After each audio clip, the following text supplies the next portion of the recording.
Indonesia, sebuah negara unik dari segi budaya dan geografi.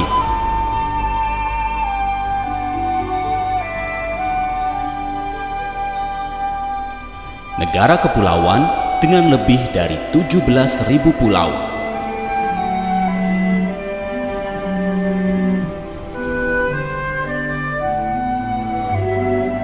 Kekayaan ini melahirkan berbagai budaya, masing-masing dengan bahasa, tradisi, dan kepercayaan mereka sendiri.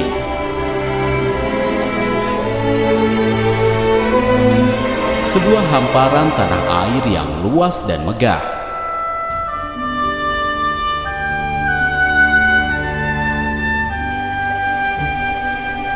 Penuh dengan gunung berapi dan pemandangan alam yang memukau.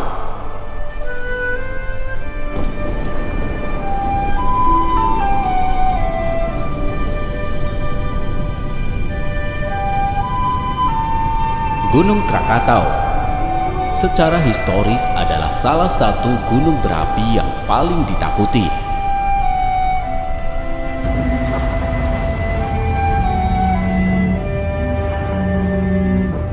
Bromo yang selalu terjaga.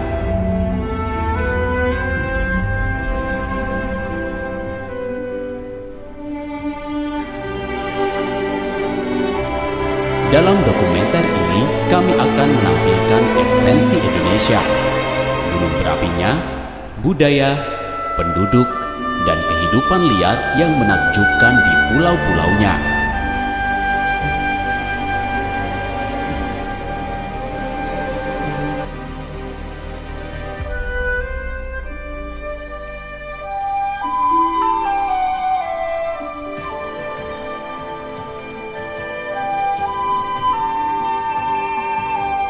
Indonesia terletak antara benua Asia dan Australia, serta antara Samudra Hindia dan Samudra Pasifik.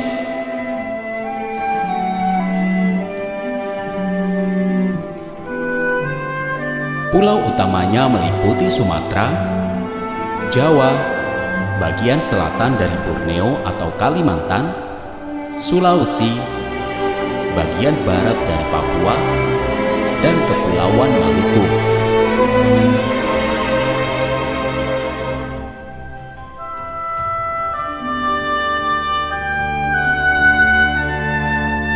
Di Sumatera, salah satu pulau terbesar negara ini, misteri dan keajaiban alam berlimpah.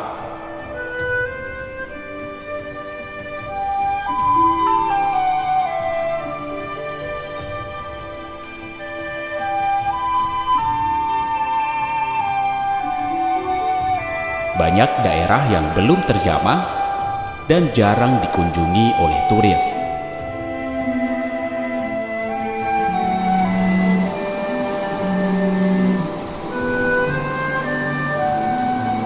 Menawarkan keanekaragaman ekologi yang tinggi.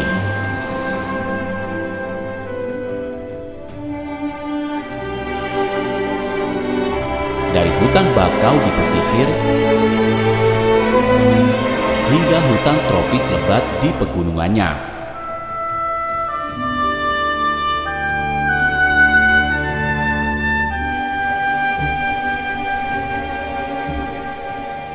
Banyak hewan unik dan menarik hidup di Taman Nasional di pulau ini.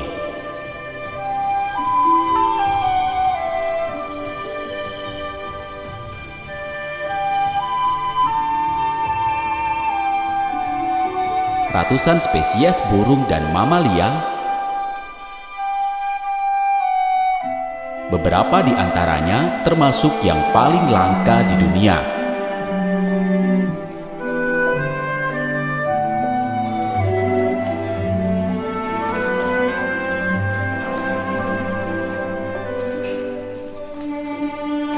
Taman Nasional Gunung Leuser di utara Pulau Sumatera adalah salah satu tempat perlindungan terakhir untuk orang utan Sumatera.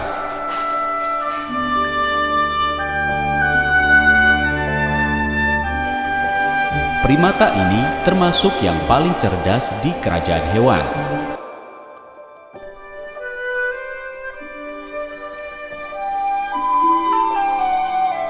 Karena deforestasi dan kehilangan habitat, mereka diklasifikasikan sebagai hewan yang terancam punah.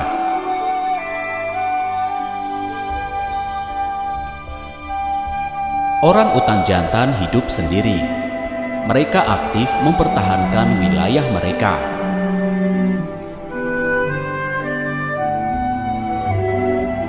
Orang utan jantan lebih besar daripada betina, dengan pipi berdaging dan tenggorokan yang membengkak.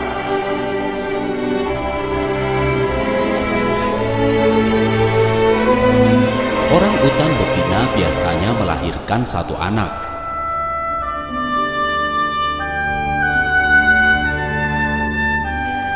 Anak-anak itu bergantung pada ibu mereka selama sekitar 8 tahun. Salah satu periode asuh terpanjang di antara semua hewan.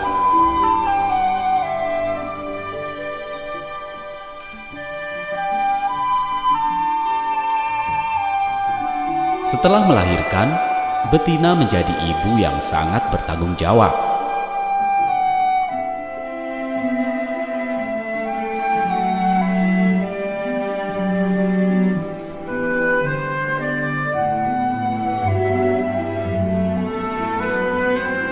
Anak-anak belajar dengan mengamati dan meniru ibu mereka.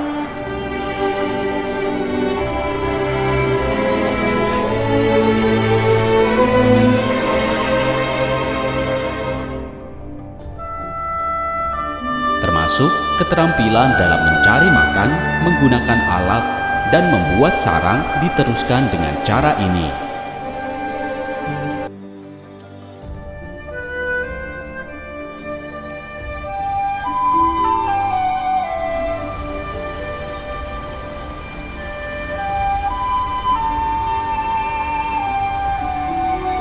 Di bagian sungai ada subspesies gajah Asia, yaitu gajah Sumatera.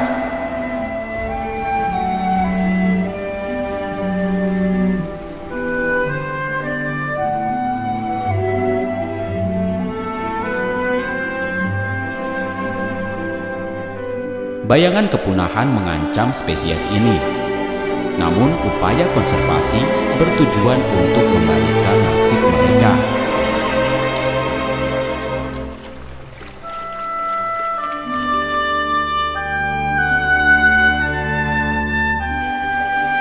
Kulit mereka berwarna abu-abu, meskipun bisa memiliki bercak merah muda.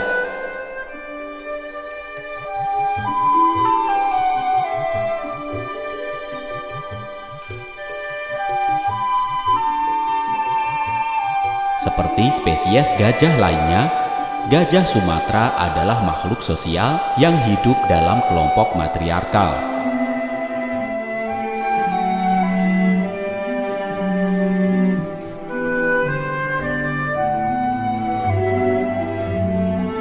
Mereka berkelana jarak jauh setiap hari mencari makan seperti daun, rumput, dan buah.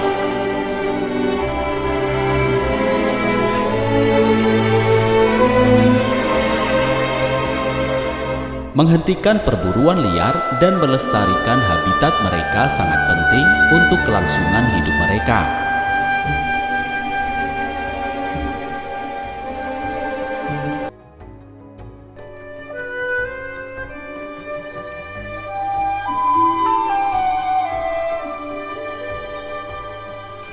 Beberapa provinsi di Sumatera memiliki pusat konservasi dan pelatihan, di mana mereka dilindungi dan dirawat.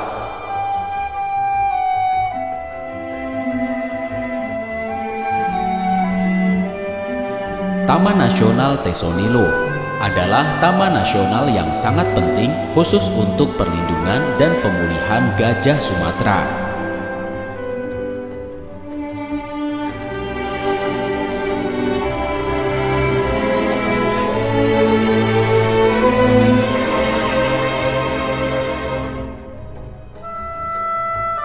Di beberapa hutan pegunungan Sumatera, harimau Sumatera masih bertahan.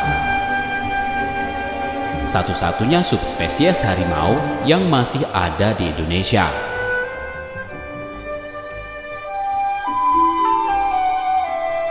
Ini adalah harimau terkecil dari semua subspesies harimau yang masih hidup.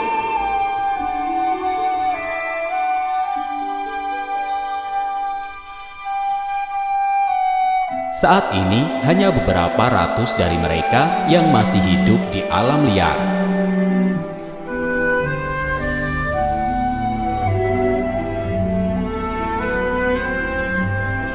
Bulu mereka berwarna oranye tua dengan garis hitam.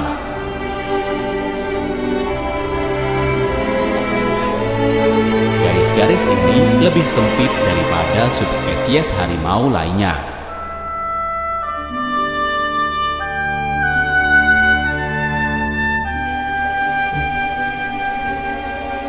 Makanan mereka terdiri dari rusa dan babi hutan, tetapi mereka juga bisa memburu burung, ikan, dan hewan kecil lainnya.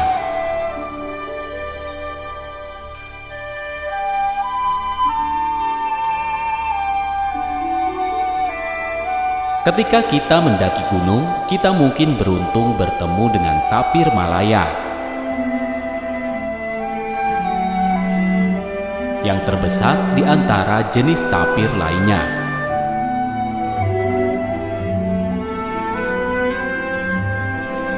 Anak tapir Malaya memiliki bulu coklat dan abu-abu dengan bintik-bintik dan garis putih yang membantu dalam penyamaran.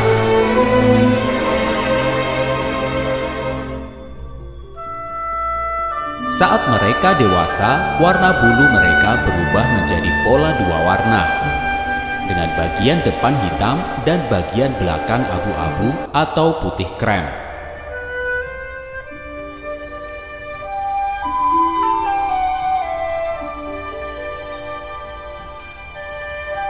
Biasanya, mereka adalah makhluk yang suka menyendiri dan ahli berenang, mampu menyelam untuk memakan tumbuhan air.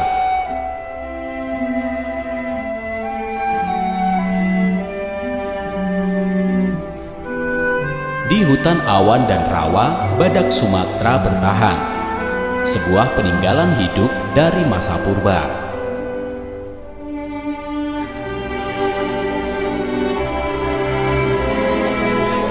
Spesies ini, Dicerorhinus sumatrensis, merupakan yang terkecil di antara badak dan salah satu yang paling menarik.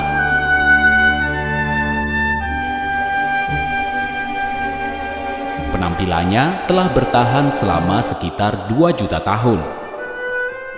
Bukti menunjukkan hubungan dengan badak berbulu yang sudah punah.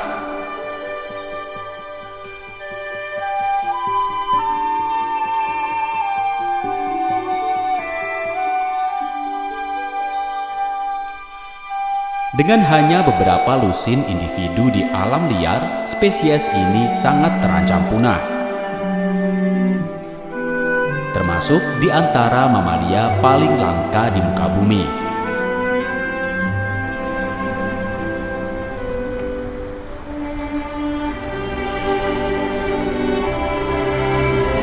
Selain keanekaragaman hayatinya, Indonesia juga terkenal dengan banyaknya gunung berapi dan gempa bumi.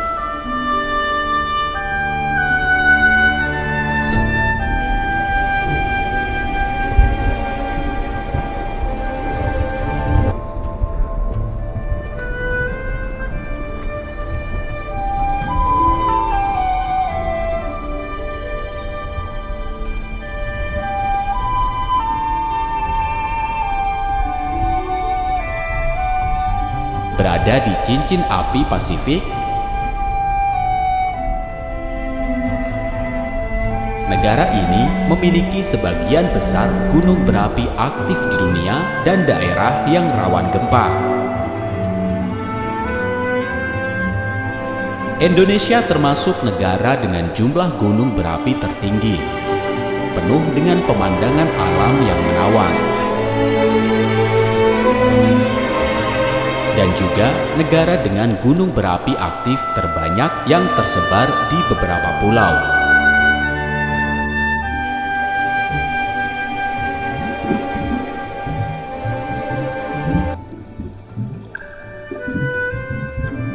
Bahkan di dasar laut Indonesia penuh dengan aktivitas vulkanik. Energi geotermal dari gunung berapi bawah laut ini menghasilkan gelembung panas yang naik ke permukaan.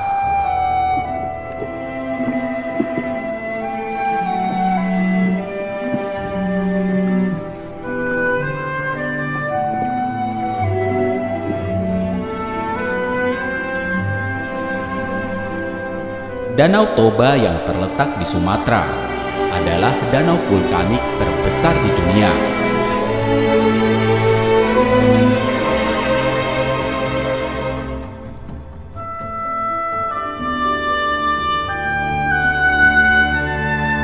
Terbentuk dari letusan dahsyat sekitar 74.000 tahun yang lalu.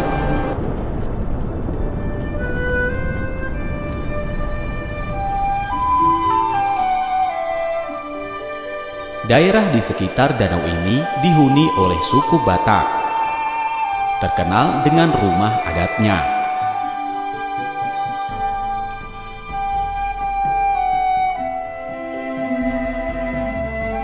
Dengan air birunya yang dikelilingi oleh bukit dan gunung hijau, seringkali disamakan dengan danau indah di Eropa Tengah.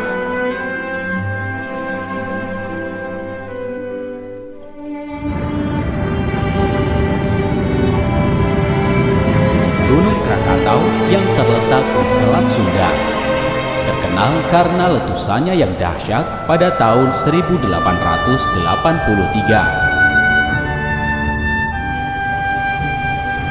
Dianggap sebagai yang terbesar kedua dalam sejarah.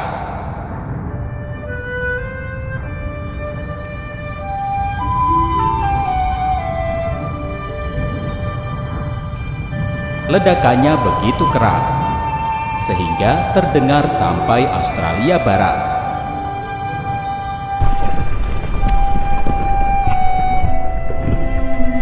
Setara dengan sekitar 200 megaton TNT, ribuan kali lebih kuat dari bom Hiroshima.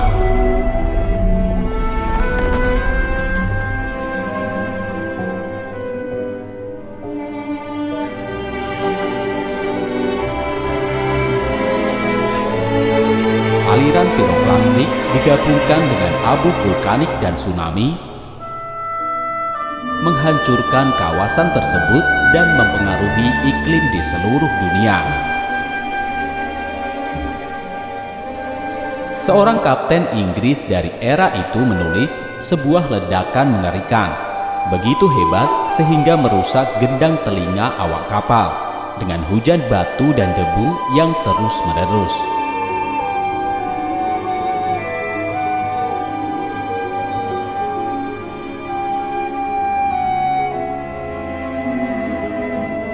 Salah satu gunung berapi aktif yang paling berbahaya di cincin Pasifik adalah Gunung Merapi yang terletak di Jawa Tengah.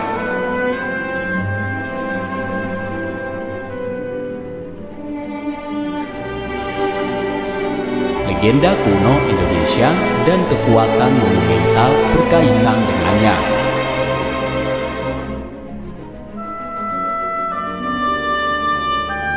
Letusannya dikenal sangat eksplosif dan sering terjadi.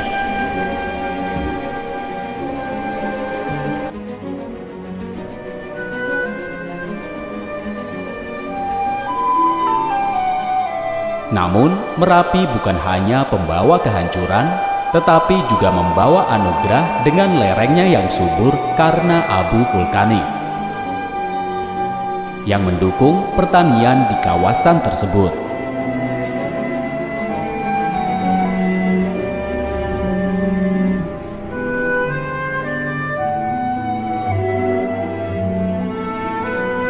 Menuju ke timur Jawa, Gunung Bromo menyambut kita dengan aura misteriusnya.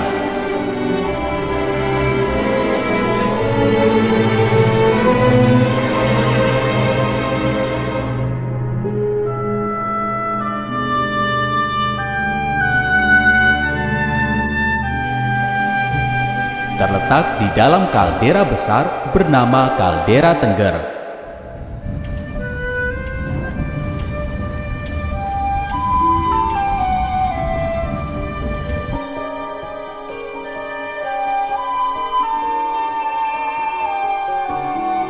Sebagai gunung berapi aktif, letusannya adalah hal yang biasa.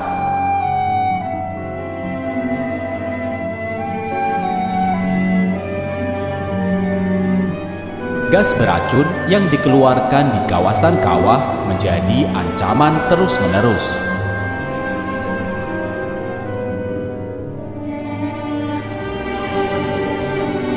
Nama Gunung Bromo berasal dari Brahma, dewa Hindu pencipta alam semesta.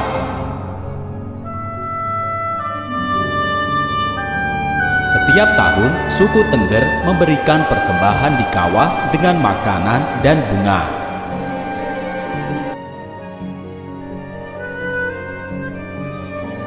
Gunung Bromo adalah bagian dari Taman Nasional Bromo Tengger Semeru.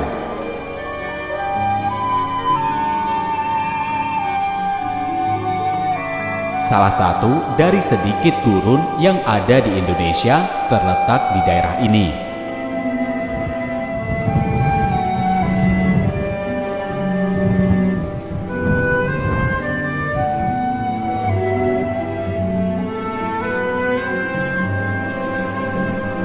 Ditutupi oleh abu dari letusan Gunung Bromo dengan udara yang dingin dan tajam.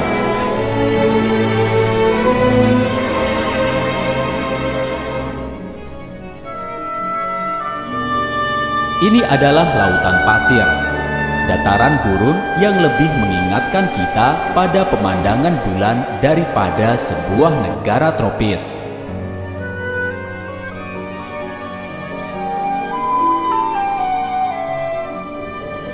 Di sini kadang-kadang terjadi badai pasir, jadi harus selalu siap siaga.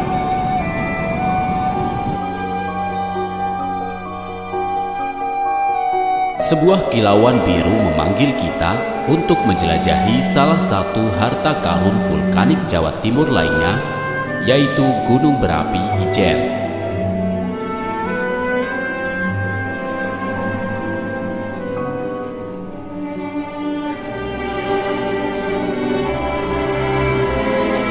Kawah berwarna biru muda ini adalah salah satu kawah asam terbesar di planet ini.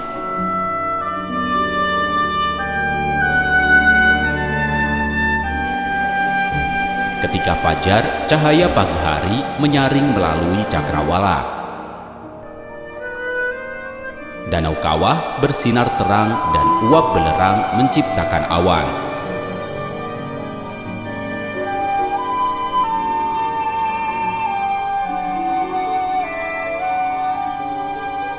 Selama bertahun-tahun, penambang setempat turun untuk mengekstrak belerang.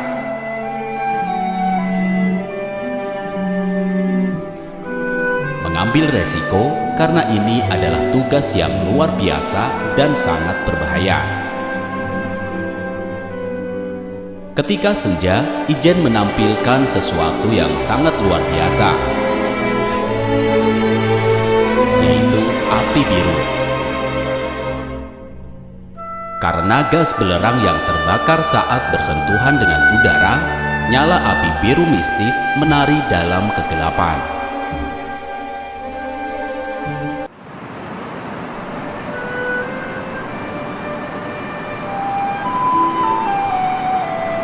Mari kita ikuti suara air untuk menemukan keajaiban alam Jawa lainnya. Tumpak Sewu dengan Gunung Semeru di latar belakangnya.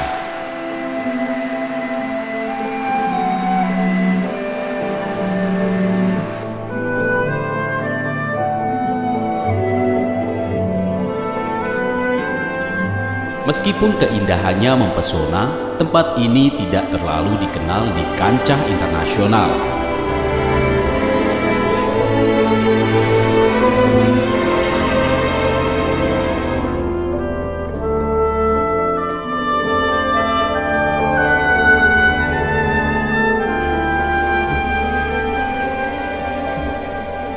Dari atas terlihat pemandangannya sangat luar biasa.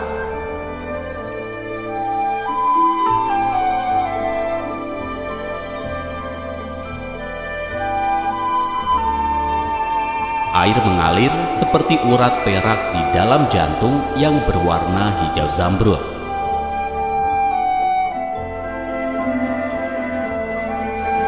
Dipercaya bahwa roh alam mendiami sekitarnya.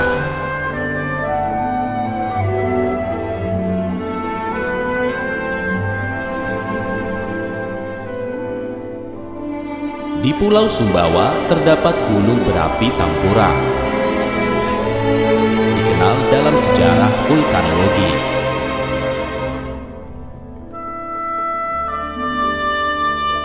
Pada tahun 1815, letusan paling dahsyat yang tercatat dalam sejarah modern terjadi di sini.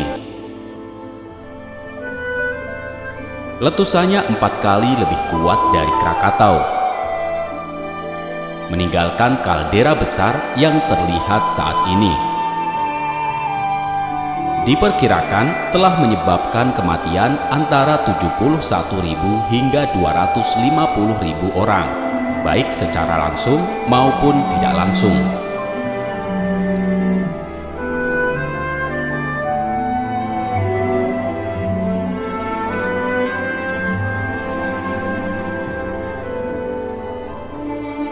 Di ujung timur Indonesia, di Provinsi Nusa Tenggara Timur, berdiri gunung berapi Kelimoto.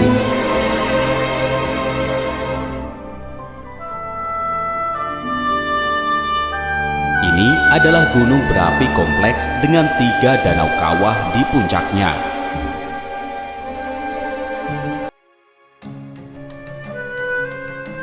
Mereka sangat unik karena warnanya bisa berubah-ubah,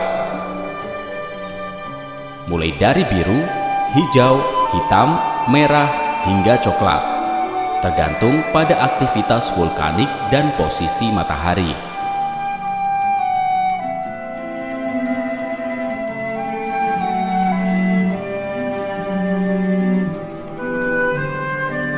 Setiap danau memiliki nama khusus yang dikaitkan dengan roh yang diyakini mendiaminya. Tiwu Atambupu berwarna biru adalah danau jiwa tua. Tiwu Ko'ofai Nuamuri dengan nuansa hijau dan biru dari jiwa muda dan darah. Tiwu Atapolo berwarna merah atau coklat adalah danau yang sangat mempesona.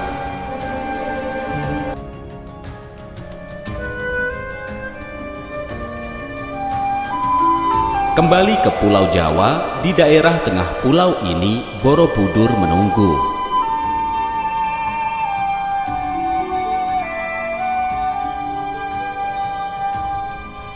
Ini adalah salah satu keajaiban kuno yang dibangun oleh manusia.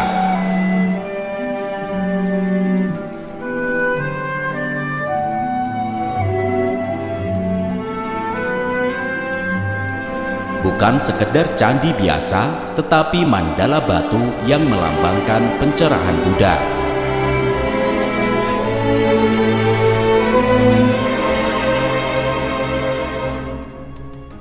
Dibangun pada abad ke-9, kompleks megah ini adalah monumen Buddha terbesar di dunia.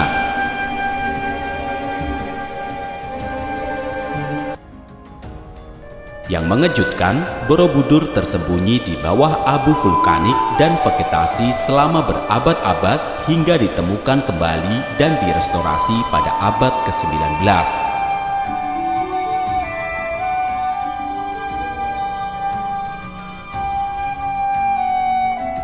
Tidak jauh dari sana, Candi Prambanan menggambarkan kisah yang berbeda. Didedikasikan untuk kosmologi Hindu.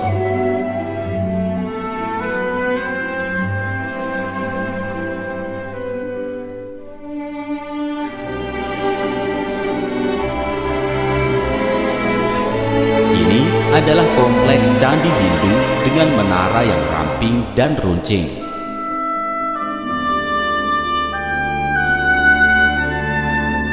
Didedikasikan untuk Trinitas Hindu, Brahma sang pencipta, Wisnu sang pemelihara, dan Siwa sang pemusnah. Dengan candi utamanya didedikasikan untuk Dewa Siwa.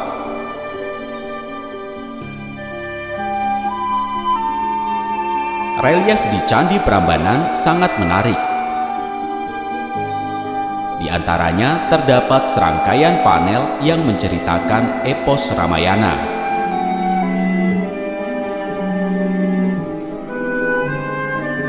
Sama seperti Borobudur, Prambanan pernah dilupakan, tertimbun hutan dan gempa bumi, hingga ditemukan kembali di zaman modern.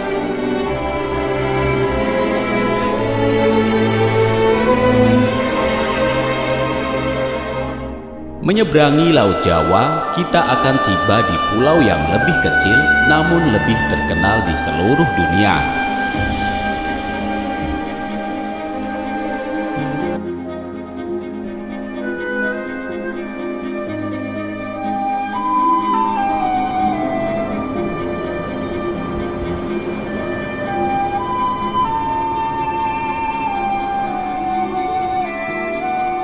Suara angin yang lembut, tebing, pantai, dan sawah menyambut kita di Bali, Pulau Dewata.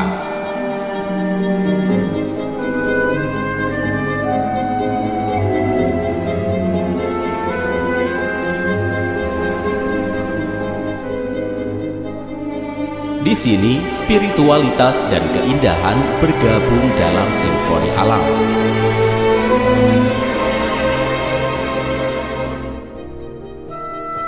Meskipun Bali adalah bagian dari Indonesia, tampaknya pulau ini memiliki kerajaan sendiri.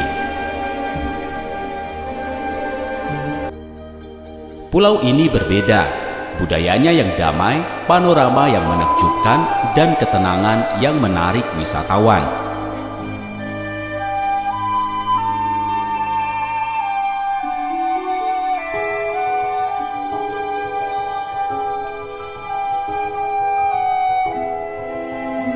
Pemandangan Bali seperti lukisan yang bergerak, dengan teras yang berjatuhan.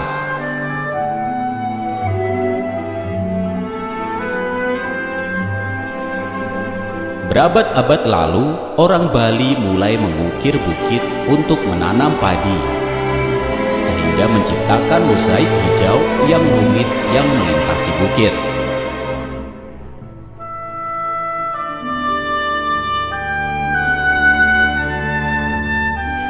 Ini adalah sistem pertanian kuno, dikenal sebagai subak. Lebih dari sekedar metode bertani. Ini adalah filosofi, komunitas, dan cara hidup.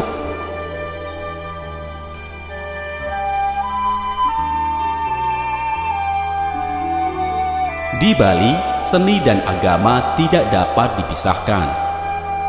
Candi berfungsi sebagai tempat ibadah dan kapsul waktu untuk melestarikan tradisi.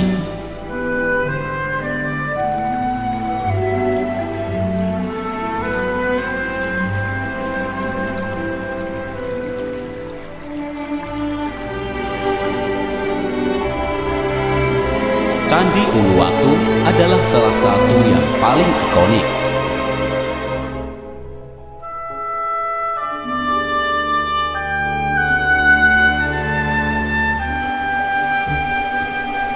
Berdiri megah di atas tebing dengan pemandangan Samudra Hindia.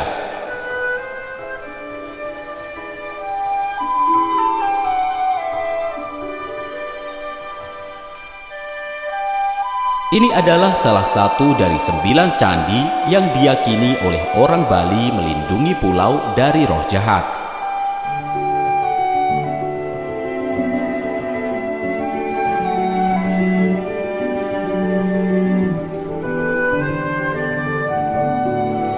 Di dekatnya ada pura Tanah Lot yang menampilkan keindahan lain di depan mata.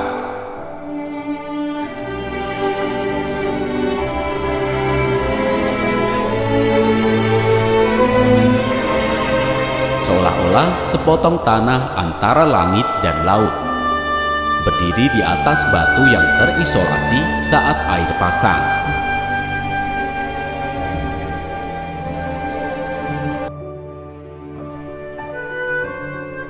Dipercaya bahwa Tanah Lot terinspirasi oleh pendeta Nirarta yang terpesona oleh keindahan tempat tersebut dan memutuskan untuk membangun sebuah pura di sana.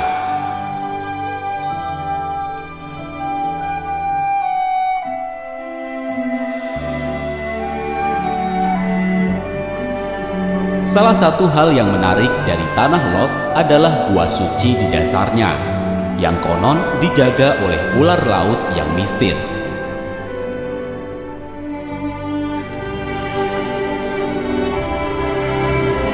Pengunjung sering meninggalkan persembahan dan mencari berkat dari pendeta setempat.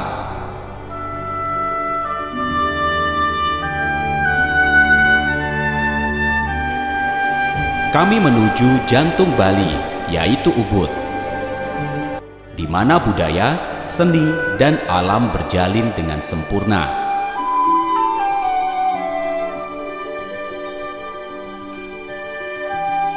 Dianggap oleh banyak orang sebagai pusat budaya Bali.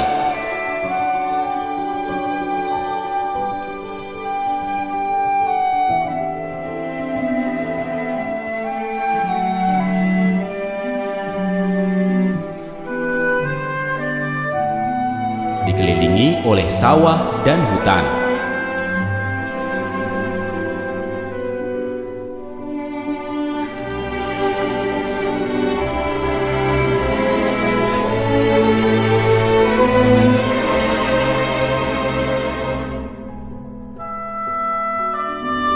Salah satu tempat paling menarik di Ubud adalah hutan monyet suci.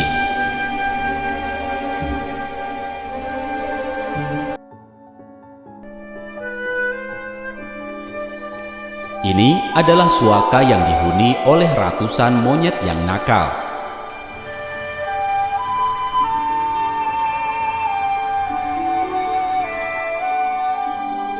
Selain itu, ada berbagai pura dan patung yang tertutup lumut layaknya dongeng yang ajaib.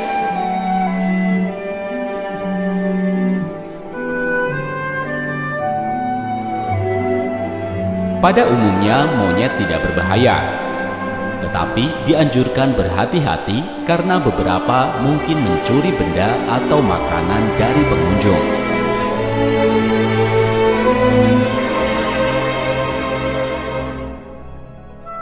Mendominasi pemandangan Pulau Bali Timur terdapat Gunung Agung, yang dalam beberapa tahun terakhir terjadi beberapa letusan.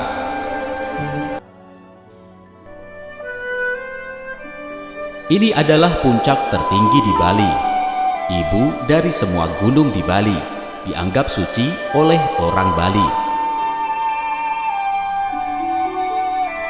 Dipercaya gunung ini adalah rumah para dewa. Banyak pura dibangun sejajar dengan gunung, dan penduduk setempat sering berdoa menghadapnya.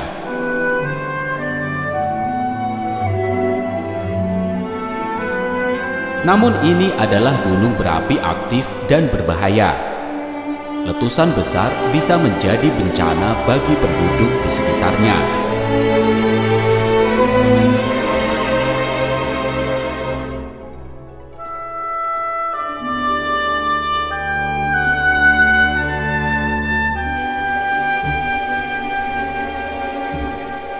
Perjalanan singkat dengan perahu akan membawa kita ke dunia yang berbeda, Nusa Penida.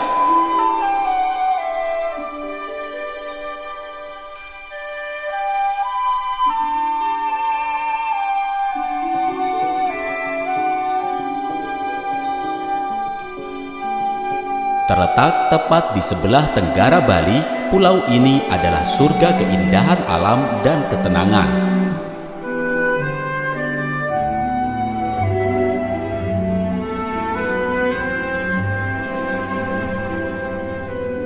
Nusa Penida adalah pulau terbesar dari 3 pulau Nusa. Sebuah keajaiban menyentuh tempat ini.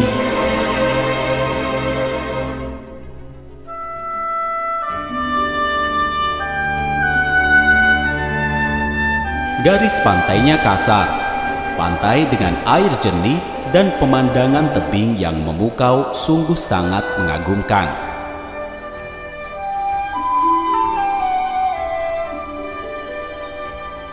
Pantai-pantai paling indah bisa sulit diakses karena adanya arus yang kuat sering dilarang untuk berenang di beberapa area.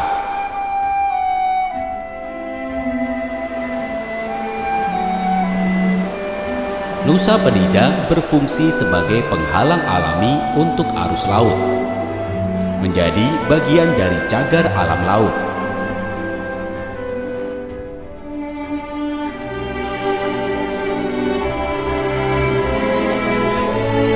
Di Teluk Manta, penyelam dan snorkeler memiliki kesempatan untuk berenang bersama pari manta raksasa.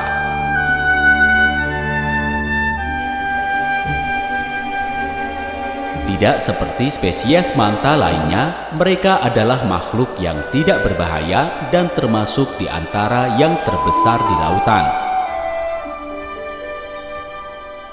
Gerakan konstan mereka mendorong air yang kaya oksigen masuk ke dalam insang mereka.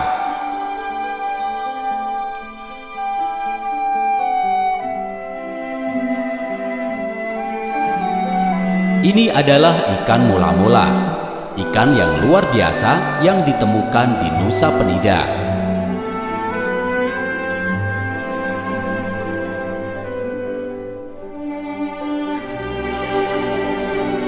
Ini adalah ikan bertulang belakang terberat di dunia.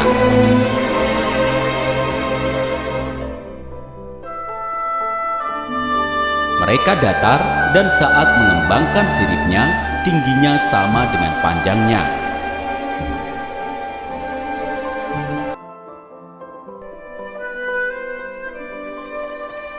Biasanya perenang yang suka menyendiri, mereka kadang-kadang berkumpul.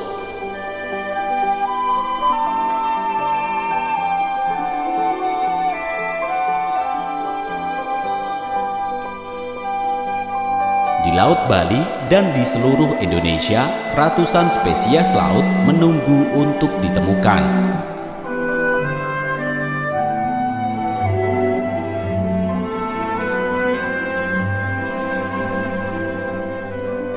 Beberapa di antaranya terlihat aneh dan khas.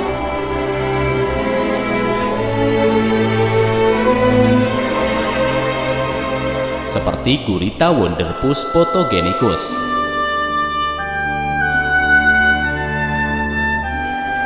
yang dapat dengan cepat merubah warna dan bentuknya untuk menghindari bahaya.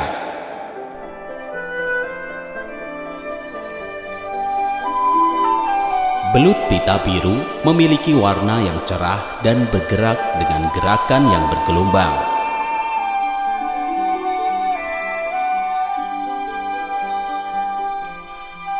Belut taman mengalir ke dasar pasir untuk berlindung dan menangkap makanan yang mengambang.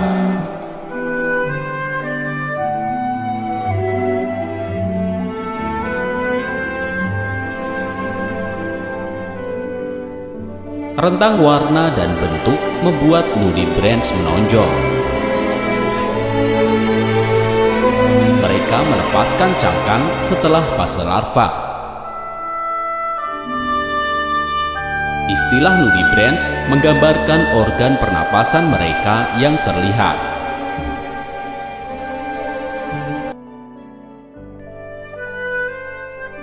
Beberapa memiliki toksisitas tinggi dan kemampuan untuk memancarkan cahaya.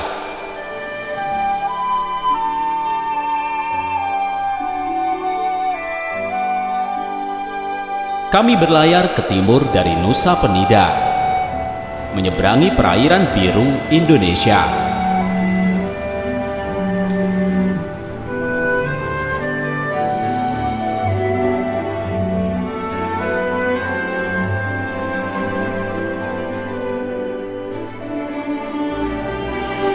Sampailah di Taman Nasional Komodo yang ikonik.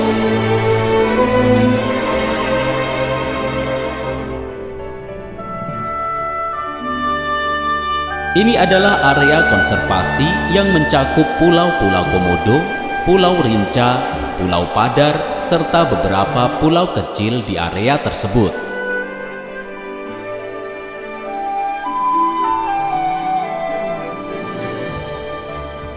Taman ini adalah rumah bagi komodo yang legendaris, kadal terbesar di dunia.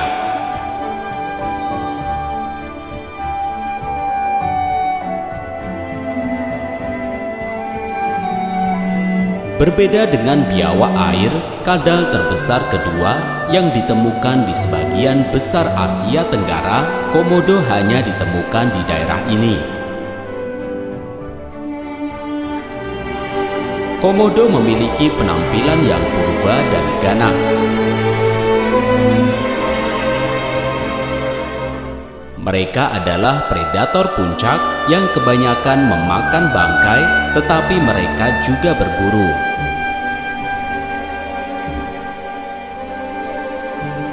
Kerbau air yang tinggal di beberapa taman adalah salah satu mangsanya. Terpisah dari kelompok membuat anak kerbau mudah menjadi sasaran.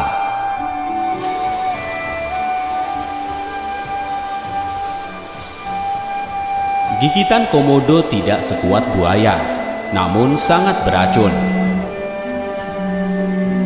Mampu membunuh mangsanya dalam beberapa jam saja.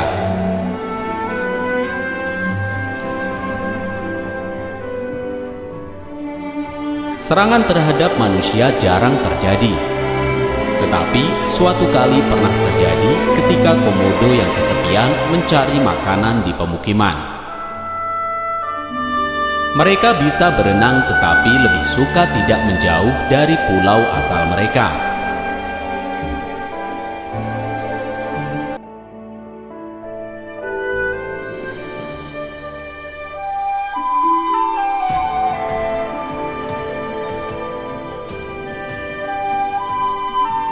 Berlayar ke timur laut, sampailah kita di Raja Ampat, sebuah kepulauan yang tidak terkenal secara internasional, tetapi merupakan sebuah permata yang tersembunyi.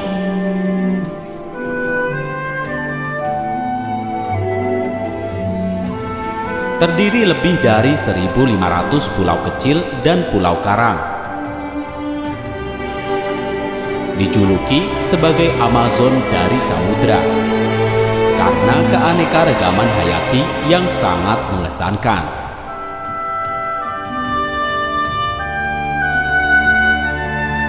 Perairan di sekitar Raja Ampat memiliki salah satu keanekaragaman spesies laut tertinggi di dunia.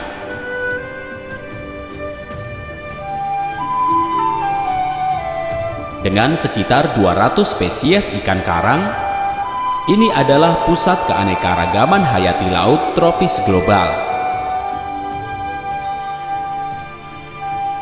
Ikan landak bintik bersirip memiliki tubuh yang tertutup duri sebagai pertahanan terhadap predator. Kuda laut kerdil telah berevolusi untuk menyamar di tengah-tengah Gorgonian.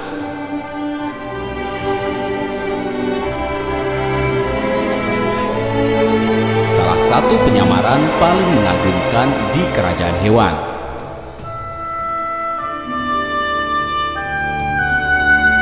Di area berdekatan dengan Raja Ampat di Papua Barat memungkinkan untuk melihat hiu paus. Mereka adalah raksasa yang lembut, ramah, dan tidak berbahaya bagi manusia. Ini adalah sebagian ikan terbesar di planet ini. Mereka bernafas melalui insang. Mulut lebar mereka berisi ribuan gigi kecil.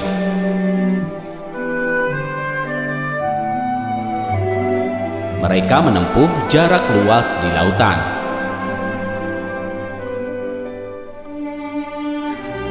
Memakan dengan filtrasi, mengkonsumsi plankton, tanaman mikroskopis, dan ikan kecil.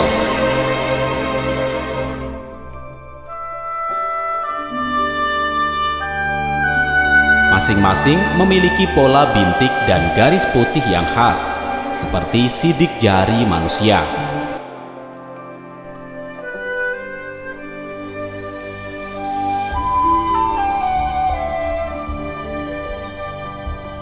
Menuju ke barat, kita akan menemukan kawasan hutan hujan yang disesuaikan dengan geografi sungai. Kita sedang berada di Borneo atau Kalimantan, yang terbagi menjadi 3 bagian: Indonesia, Malaysia, dan Brunei. Subspesies orangutan Borneo yang mewakili populasi orangutan liar terbesar tinggal di sini.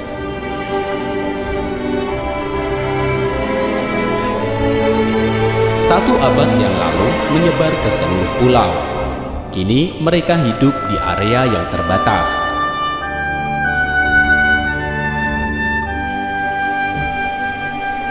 Di Kalimantan, sungai berubah menjadi sebuah pasar terapung.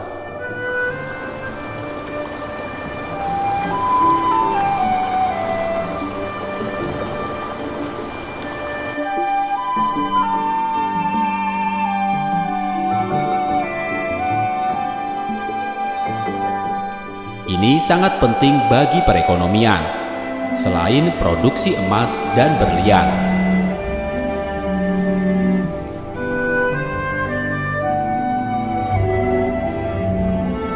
Seluruh keluarga bergantung pada gaya hidup berbasis air ini.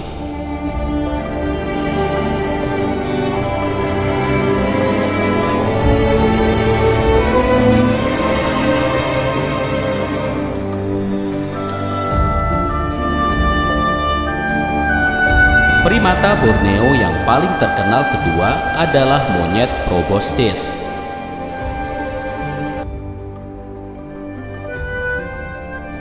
Mereka banyak menghuni di daerah pesisir, di sepanjang sungai, dan di hutan bakau.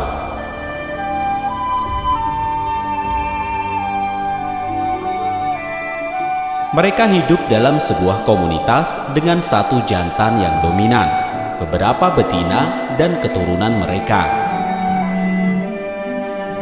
Jantan bisa dibedakan dengan hidungnya yang besar dan panjang, yang membengkak ketika dia terangsang atau gelisah.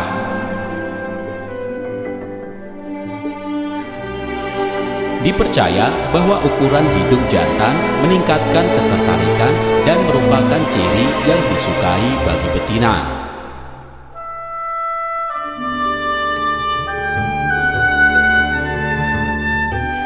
Usus mereka dirancang untuk memecah daun yang sulit dicerna, menyebabkan perut mereka kembung karena banyak gas.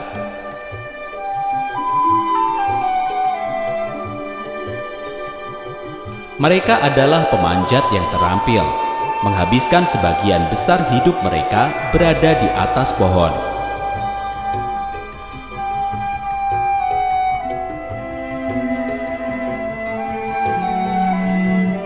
Di hutan hijau Borneo pada ketinggian rendah, kita akan melihat beruang matahari yang unik.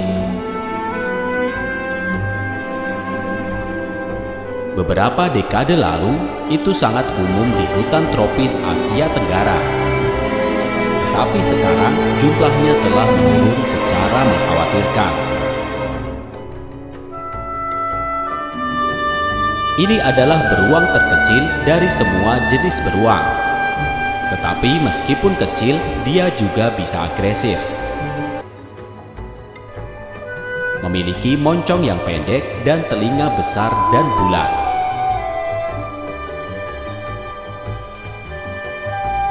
Dengan cakar yang panjang dan melengkung, yang sesuai untuk mendaki dan menggali serangga dan madu.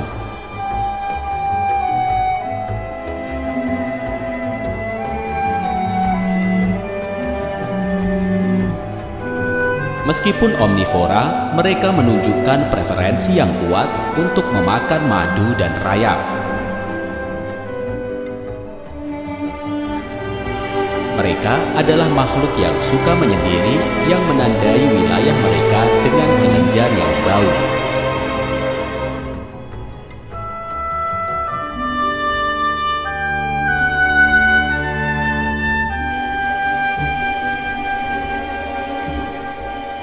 Di tempat lain, kita akan menemukan kolugo yang sulit ditemui.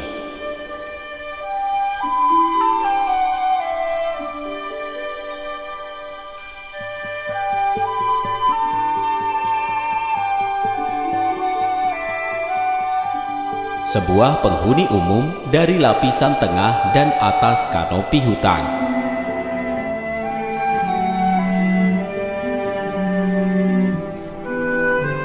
Mereka juga disebut dengan lemur terbang. Mereka tidak terbang dalam arti yang sebenarnya, tetapi hanya meluncur dan cekatan dari satu pohon ke pohon yang lain.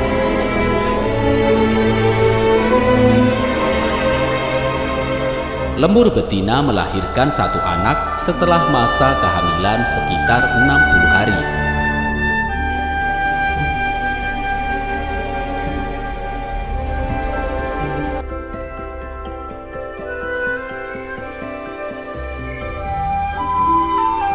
Ketika anak lemur lahir, mereka menempel di perut ibunya, terlindungi saat bergerak di antara pohon-pohon.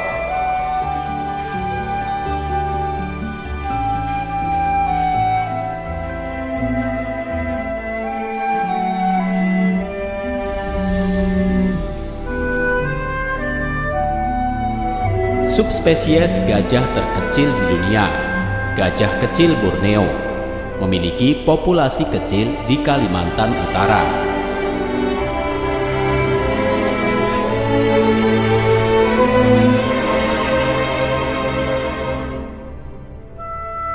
Biasanya ditemukan di hutan tropis, dataran rendah, dan lembah sungai.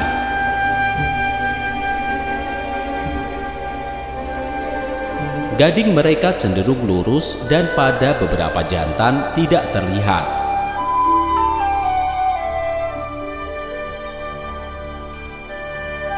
Mereka bergerak dalam kelompok matriarkal. Hewan-hewan ini dipimpin oleh seekor betina dewasa dan terdiri dari betina yang masih muda. Selama bulan-bulan pertamanya, anak gajah bergantung pada ibunya dan mendapat perlindungan tambahan dari anggota kelompok lainnya.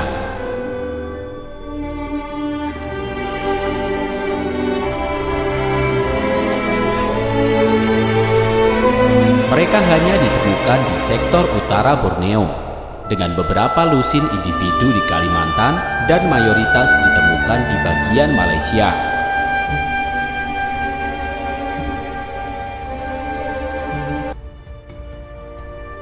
Hutan tropis Kalimantan adalah salah satu yang tertua dan paling beragam di dunia.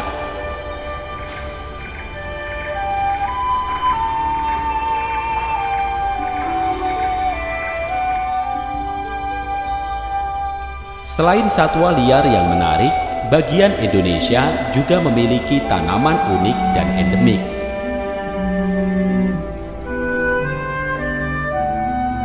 Di atas tanah, tanaman yang paling menarik perhatian adalah Rafflesia arnoldi, yang bunganya adalah yang terbesar di dunia.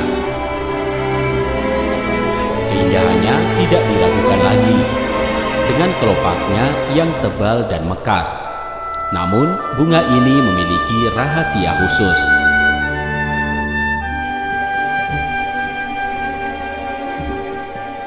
Ketika bunganya mekar, ia mengeluarkan bau busuk daging yang membusuk, menarik lalat dan kumbang untuk menyerbukinya.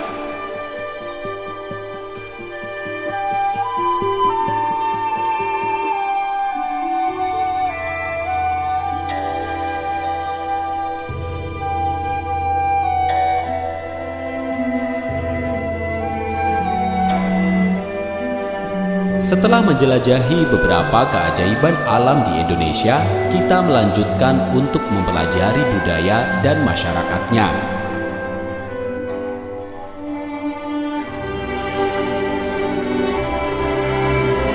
Jakarta adalah kota terbesar di Indonesia, yang paling padat penduduknya dan salah satu kota tertua di Asia Tenggara yang kini terus dihuni.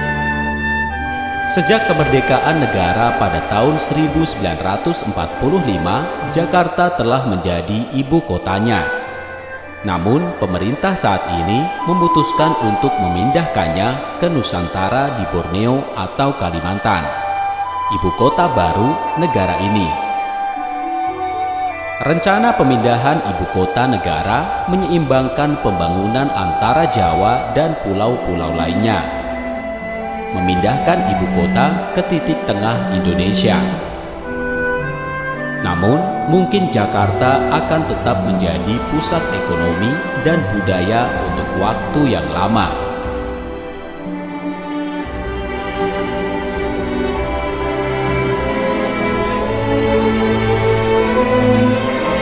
Kota besar ini sangat berbeda dengan alam yang tenang dan ritme santai pulau-pulau lainnya.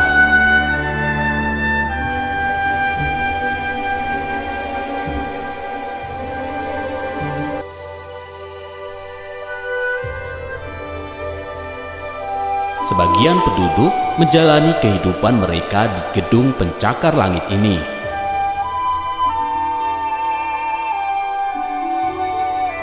Pusat perbelanjaan besar adalah tempat utama untuk rekreasi dan perdagangan.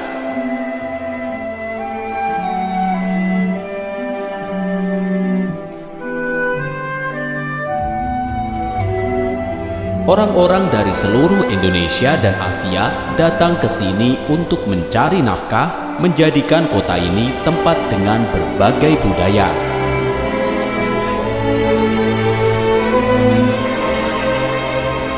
Berjalan di tengah kota, Monas yang ikonik menjadi simbol kemerdekaan Indonesia. Ragunan adalah tempat yang ideal bagi pecinta alam yang ingin melihat hewan yang jarang ditemukan di kebun binatang lain, seperti orangutan, gorila, komodo, atau kasuari.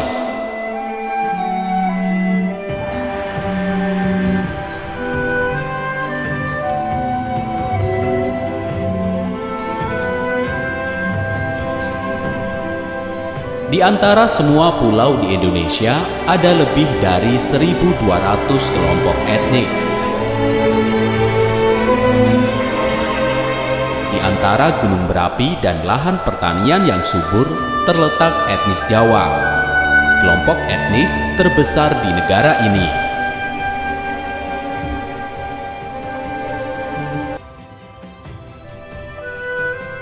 Orang Jawa mengikuti campuran unik kepercayaan Islam dan spiritualitas tradisional.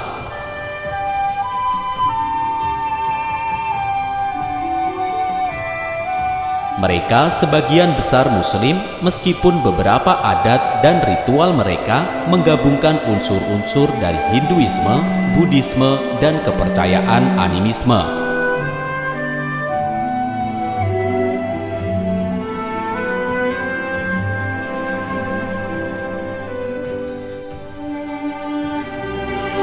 Di Jawa Barat, di sanalah ada etnis Sunda, kelompok etnis terbesar kedua dari segi populasi. Adat dan tradisi mereka mencerminkan rasa sopan santun dan hormat yang melekat.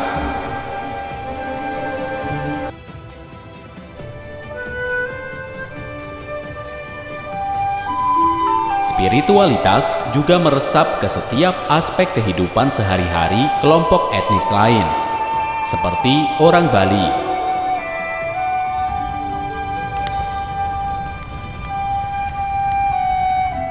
Upacara kremasi kelompok sering diamati.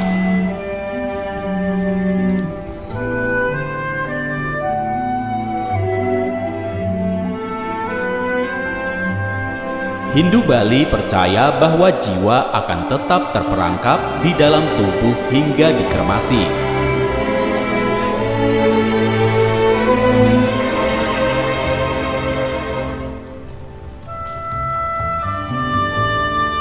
Kremasi adalah sesuatu hal yang mahal dan biasanya untuk anggota kelas sosial atas. Meskipun Indonesia mayoritas Muslim, berbeda di Bali karena di sana mayoritas beragama Hindu.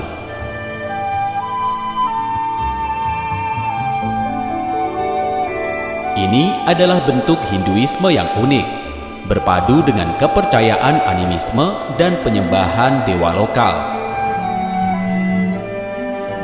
Sepanjang hari, terutama di pagi hari, orang Bali memberikan persembahan yang dikenal sebagai canang sari.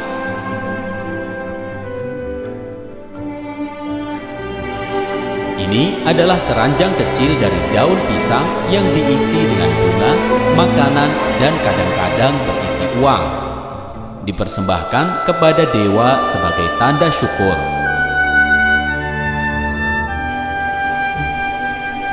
Keheningan juga menjadi bagian dari budaya Bali.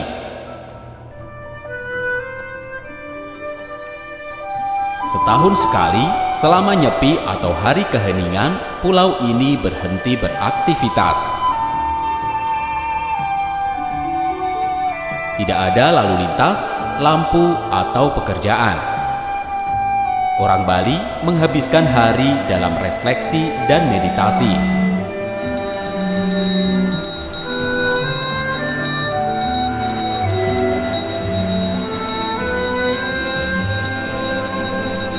Sangat berbeda dengan upacara yang bisa diamati setiap hari.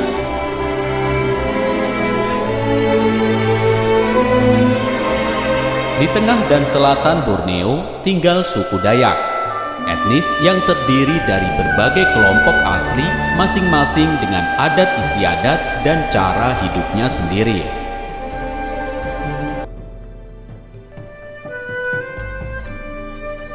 Di dataran tinggi Sulawesi, di sana ada suku Toraja.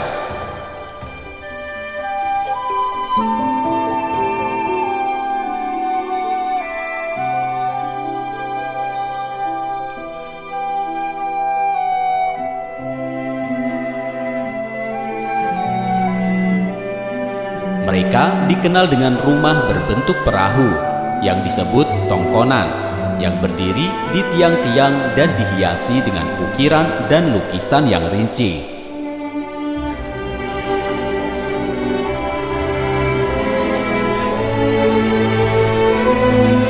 Mayoritas suku Toraja menganut agama Kristen. Ini adalah salah satu patung Yesus Kristus tertinggi di dunia yang berlokasi di Sulawesi.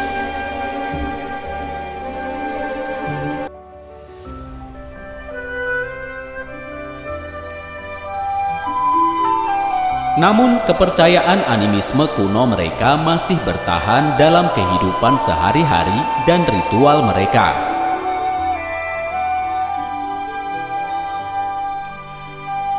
Salah satu aspek paling menarik dari budaya ini adalah tradisi pemakaman mereka. Ketika ada anggota komunitas meninggal, upacara dengan pengorbanan kerbau dan babi, pesta, dan tarian dirayakan.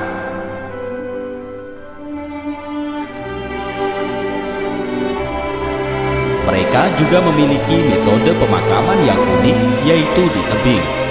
Peti mati ditempatkan di rongga yang diukir ke dalam batu. Seringkali ditemani oleh tau-tau, yaitu patung kayu yang mewakili almarhum.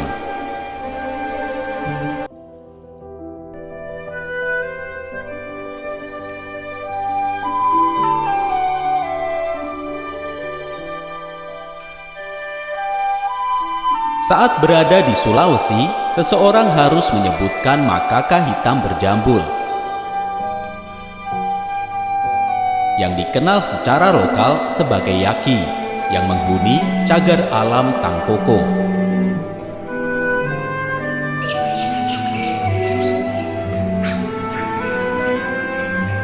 Ciri khasnya adalah jambul di kepalanya.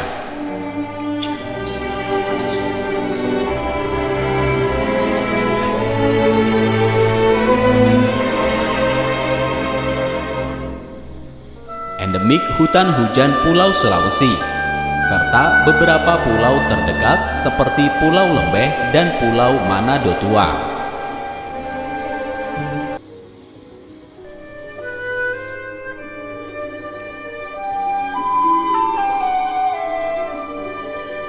Hewan aneh lainnya di Sulawesi adalah babi rusa.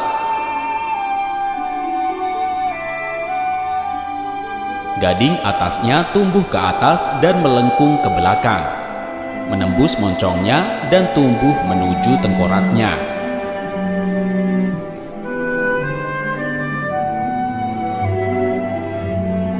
Jika tidak terkikis, gading ini bisa tumbuh cukup panjang untuk menembus tengkorak hewan.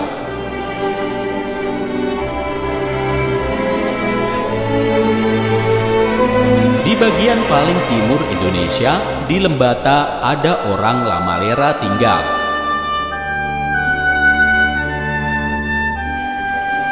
Selama berabad-abad, mereka telah berburu paus secara tradisional sebagai sarana penghidupan.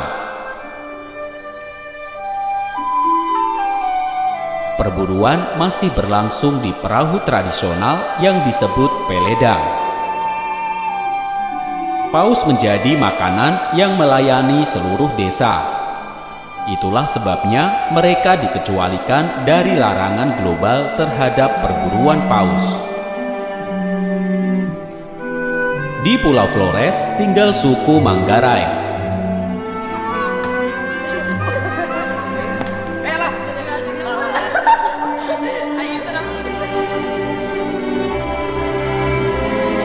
Pulau ini agak seperti dunia yang hilang. Hewan yang punah di tempat lain sejak zaman prasejarah tetapi masih bertahan di sini.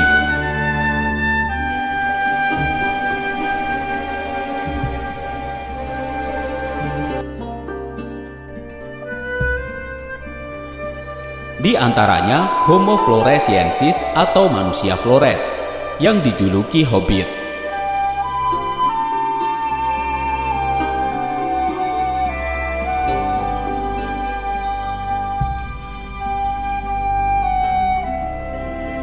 Berdasarkan kisah penduduk pulau, beberapa penulis menyebutkan bahwa makhluk ini mungkin masih hidup di Flores. Tetapi ilmuwan lain menegaskan bahwa itu tidak mungkin.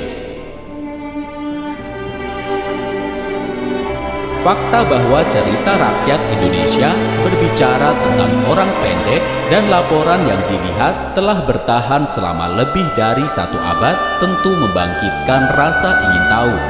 Menurut saksi mata, ini adalah primata yang ditutupi rambut pendek seukuran anak-anak.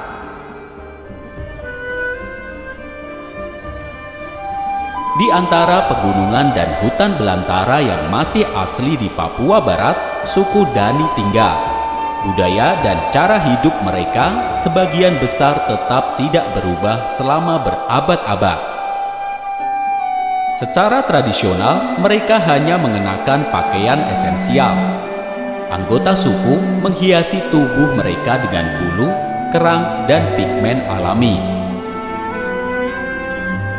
Mereka menghadapi tantangan untuk menyeimbangkan pelestarian budaya leluhur mereka dengan beradaptasi dengan dunia yang telah berubah. Di Papua Selatan, salah satu suku asli lainnya tinggal, yaitu suku Asmat. Perahu sangat penting bagi mereka. Diukir tangan dari batang pohon. Mereka menggunakannya untuk transportasi, memancing, dan ritual upacara. Asmat adalah ahli navigasi dan nelayan, dengan perahu yang mewakili simbol status dan keterampilan.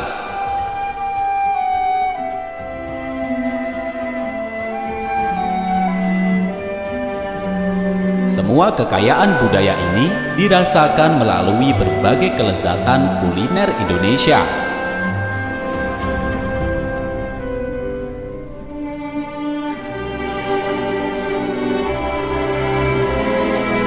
Salah satunya adalah sate, yang pada dasarnya adalah daging panggang yang ditusuk.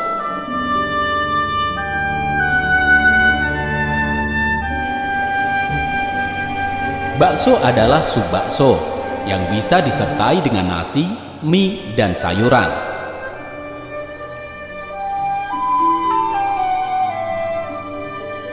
Salah satu hidangan yang populer adalah nasi goreng Nasi yang digoreng disajikan dengan daging, sayuran, dan kadang-kadang telur goreng.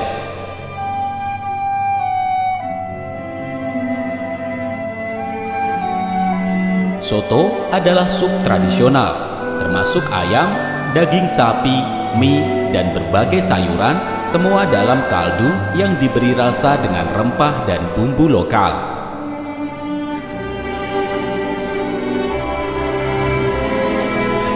Sedangkan rendang yang berasal dari daerah Minangkabau di Sumatera adalah semur daging sapi dimasak dalam santan dan campuran rempah dan bumbu.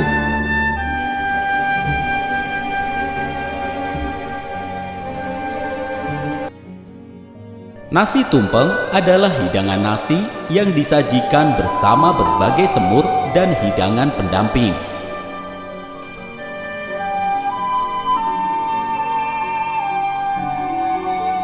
Keripik usus ayam adalah usus ayam yang dibersihkan, dibumbui, dan kemudian digoreng.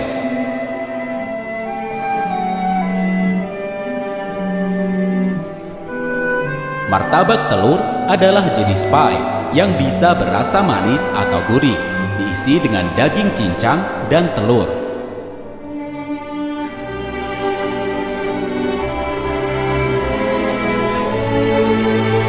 Carabikang adalah makanan penutup yang terbuat dari beras ketan, gula aren, dan kelapa parut. Disajikan dengan kue kecil dan populer di festival tradisional.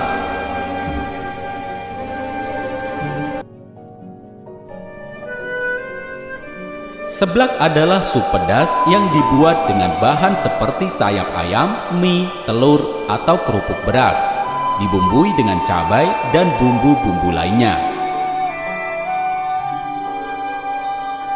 Kerak telur adalah kue renyah yang terbuat dari beras ketan, tepung, kelapa parut, dan campuran bumbu. Dimasak perlahan untuk mendapatkan permukaan yang renyah dan isian yang lembut. Bubur Asyura adalah semur yang terbuat dari beras, kacang-kacangan, dan bahan lainnya. Biasanya disiapkan selama hari Asyura dalam budaya Islam. Dikonsumsi sebagai cara untuk mengenang dan berterima kasih.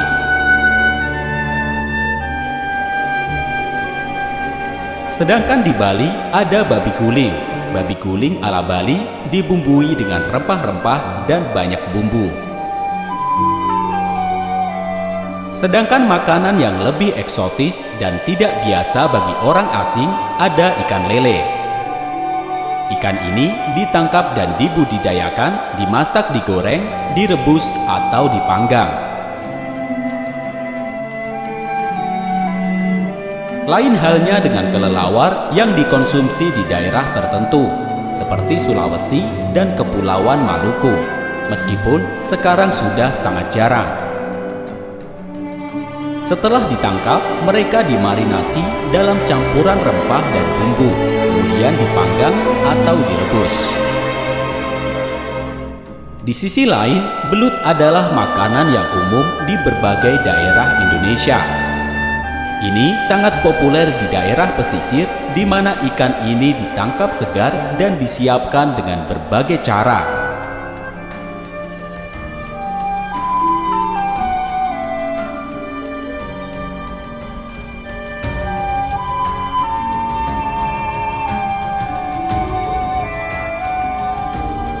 Di Indonesia, iman sangat mempengaruhi kehidupan sehari-hari.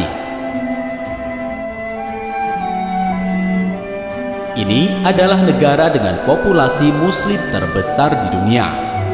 Hampir 9 dari 10 individu mengidentifikasi diri sebagai seorang Muslim.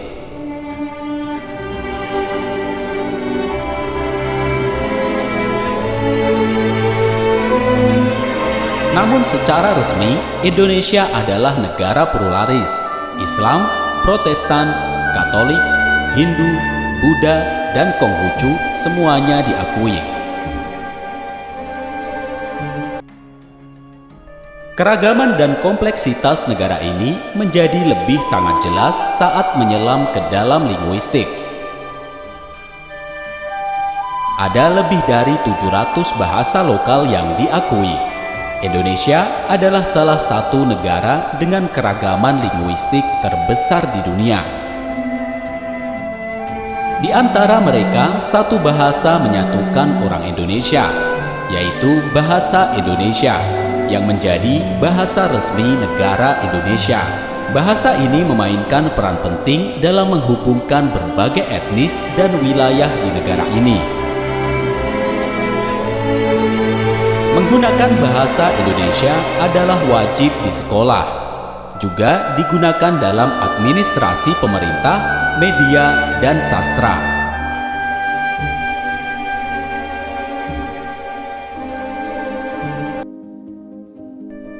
Ini adalah sarana bagi orang Indonesia untuk berinteraksi dalam masyarakat, menyampaikan ide mereka, dan terhubung dengan sesama warga negara.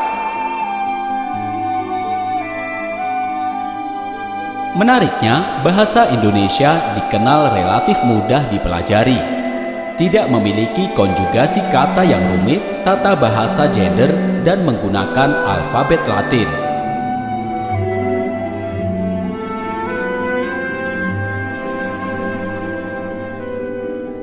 Indonesia adalah raksasa ekonomi, menjadi ekonomi terbesar di Asia Tenggara.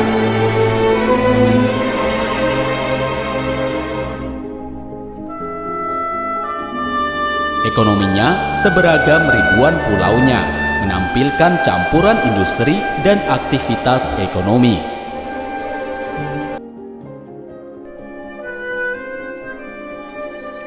Faktor kunci ekonomi Indonesia adalah kelimpahan sumber daya alamnya. Tanah ini adalah tanah yang kaya minyak, gas alam, timah, tembaga, dan emas. Ekstraksi minyak dan gas khususnya telah menjadi sumber pendapatan penting bagi negara ini. Meskipun dalam beberapa tahun terakhir ada dorongan untuk diversifikasi ekonomi untuk mengurangi ketergantungannya.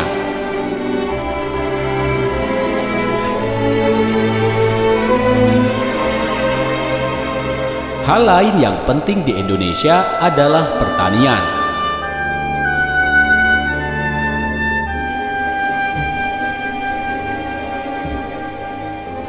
Indonesia adalah salah satu produsen padi, teh, kopi, rempah-rempah, dan minyak sawit terbesar di dunia.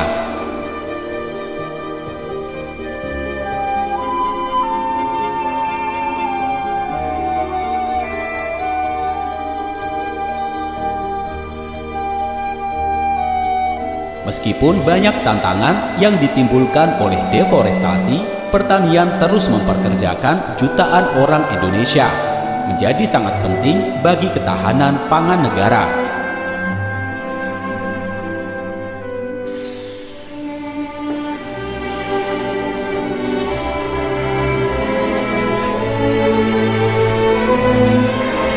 Indonesia juga mengalami pertumbuhan yang pesat di industri tekstil, elektronik, otomotif, dan alas kaki.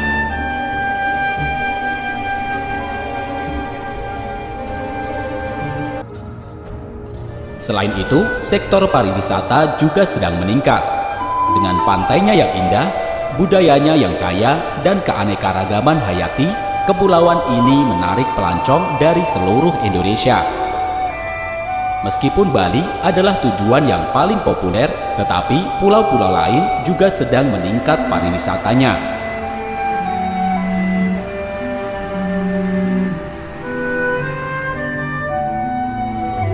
Mengingat kebesaran negara dan banyaknya pulau, masih banyak yang harus dijelajahi.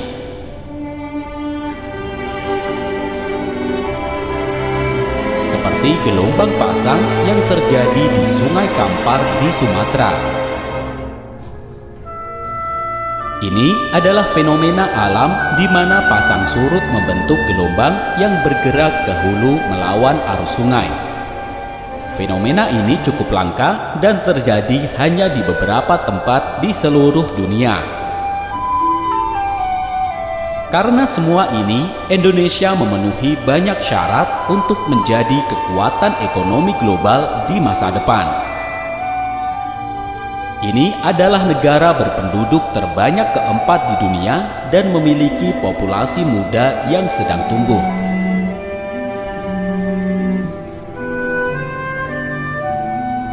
Ini berarti memiliki pasar domestik yang besar dan potensi tenaga kerja yang juga besar. Terletak di antara Samudra Pasifik dan Hindia, posisinya sangat strategis untuk perdagangan internasional. Untuk memahami budaya Indonesia saat ini, penting untuk mengetahui sejarah terkini. Mulai dari abad keempat, beberapa kerajaan Hindu dan Buddha berkembang di kawasan Asia ini, seperti Tarumanegara, Sriwijaya, dan Majapahit. Dari abad ke-13 hingga ke-16, kerajaan Majapahit menjadi kekuatan dominan. Ini dianggap sebagai zaman keemasan budaya dan peradaban Jawa. Dengan kedatangan pedagang dan misionaris, Islam mulai mendirikan pijakan di Indonesia sekitar abad ke-13. Pada abad ke-16, sebagian besar negara pesisir di Sumatera, Jawa, dan Kalimantan adalah kesultanan Muslim. Kesultanan terakhir di negara ini adalah Yogyakarta, yang masih ada hingga saat ini. Pada abad ke-16, Eropa terutama Portugis dan kemudian Belanda mulai tiba mencari rempah-rempah. Belanda akhirnya menjadi penguasa kolonial dari apa yang dikenal sebagai Hindia Belanda.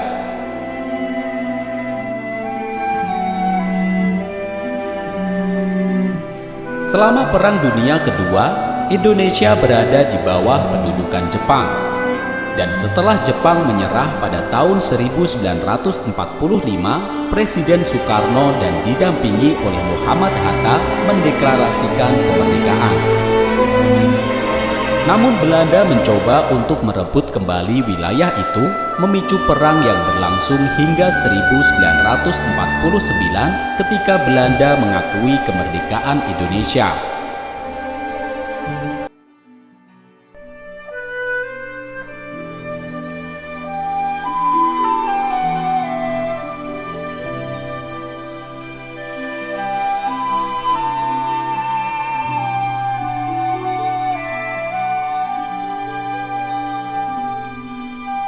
Sekarang setelah Anda mengenal banyak tentang negara ini, Anda mungkin mempertimbangkan untuk berkunjung. Mari kita bahas apa yang perlu diketahui jika bepergian sebagai turis. Meskipun sebagian besar turis tidak menghadapi masalah, penting untuk mengetahui potensi bencana alam.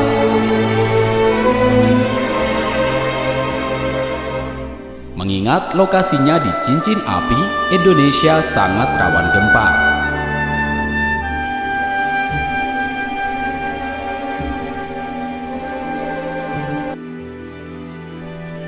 Gempa bumi di bawah laut dapat menyebabkan tsunami, yang kadang-kadang mencapai pantai dengan cepat, seperti yang sudah terjadi di masa lalu.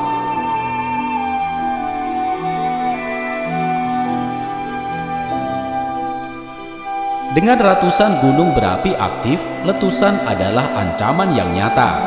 Ini dapat mengakibatkan aliran lava, hujan abu, dan aliran lahar.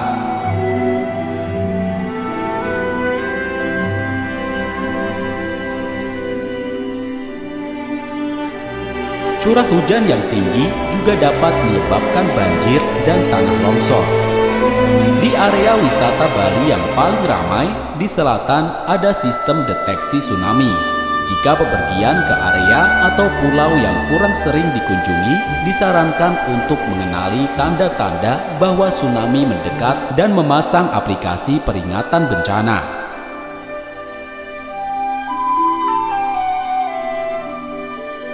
Jika Anda merasakan gempa atau melihat air susut secara tidak biasa dari garis pantai, itu adalah tanda tsunami mungkin datang. Segera mungkin untuk pindah ke tempat yang lebih tinggi. Jika area di sekitar gunung berapi ditutup, itu alasannya baik. Jangan masuk tanpa izin. Indonesia membentang jarak yang sangat jauh. Disarankan untuk merencanakan rute perjalanan Anda sebelumnya.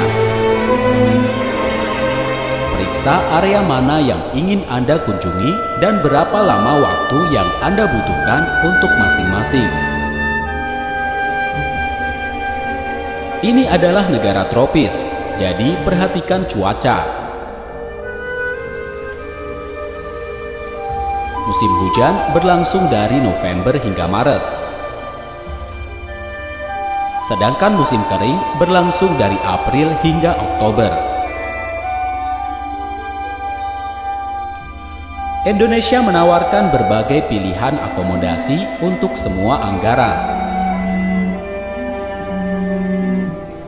Penginapan mewah biasanya datang dengan harga yang sangat tinggi.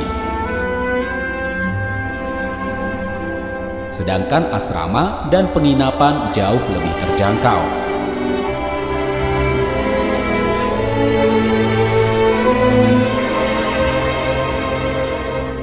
Taksi, mobil sewaan, atau bus umum bisa digunakan di kota. Sedangkan di daerah pedesaan, minibus dan sepeda motor mungkin akan menjadi satu-satunya pilihan.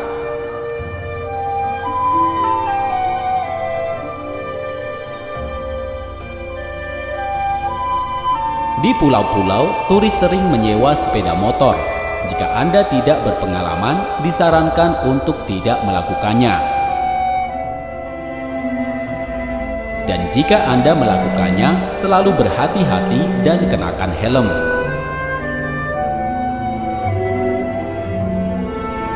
Mata uang Indonesia adalah rupiah. Disarankan untuk membawa uang tunai, terutama di daerah pedesaan di mana ATM sangat jarang dan di tempat itu hanya akan menerima pembayaran tunai.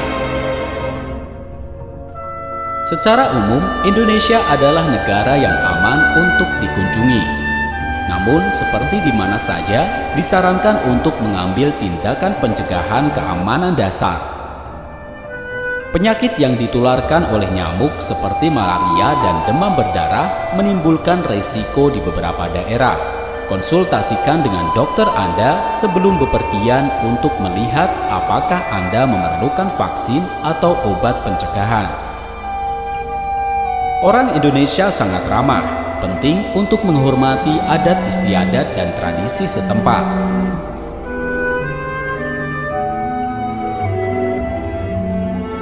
Hindari tindakan yang bisa dilihat sebagai tidak menghormati orang atau agama. Di Pura Bali, Anda harus berpakaian sopan dan mengikuti aturan.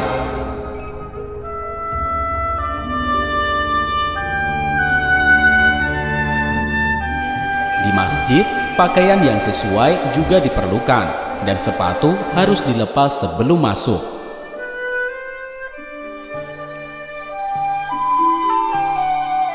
Untuk membantu mengatasi masalah plastik, bawalah botol yang dapat digunakan kembali dan hindari menggunakan kantong plastik.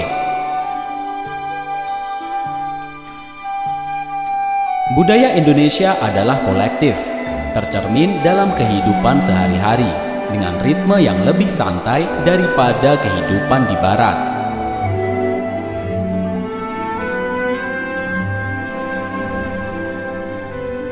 Ada konsep jam karet yang berarti waktu yang terlambat. Ini menunjukkan waktu yang akan memanjang dan menyusut seperti karet.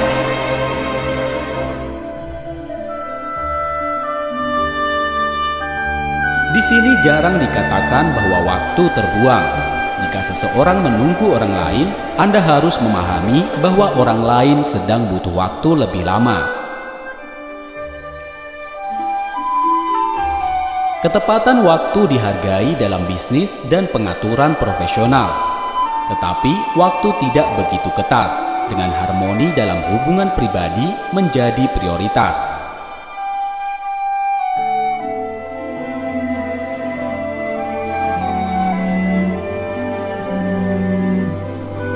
Jika Anda menemukan diri Anda menunggu dan merasa tidak sabar, coba ingat aspek unik dari budaya Indonesia ini.